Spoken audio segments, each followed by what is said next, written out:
What are the causes of air pollution? What are the causes of smog? How can air pollution be reduced? These are some of the questions we will answer in today's class. Answer this.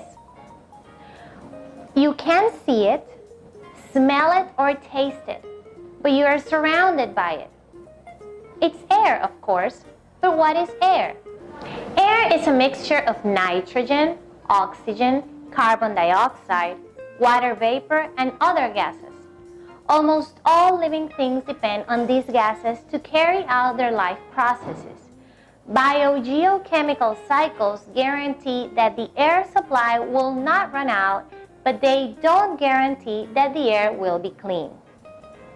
So, what causes air pollution? Until the mid-1900s in the United States, factories and power plants that burn coal produced most of the emissions, or pollutants that are released into the air. Today, there is a larger source of emissions, motor vehicles as cars and trucks. There are some natural causes of air pollution as well. For example, an erupting volcano sends an enormous load of pollutants into the atmosphere. Have you ever heard of a weather forecast talked about smoke alert? A smoke alert is a warning about a type of air pollution called photochemical smog.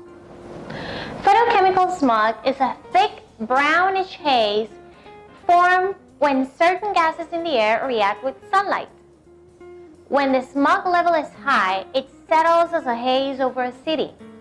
Smog can cause eye, throat, skin irritations, and breathing problems. Exercising outdoors can make these problems worse. The major source of smog are the gases emitted by automobiles and trucks. Burning gasoline in a car engine releases hydrocarbons into the air, and also nitrogen oxides. These gases react with sunlight and produce a form of oxygen called ozone. Ozone, which is a toxic, is the major chemical found in smog.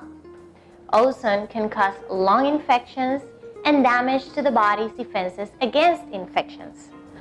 As the air closer to the ground is warmed by the surface of the earth, it rises into the cooler air above it. Any pollutant in the air are carried higher into the atmosphere where they are blown away.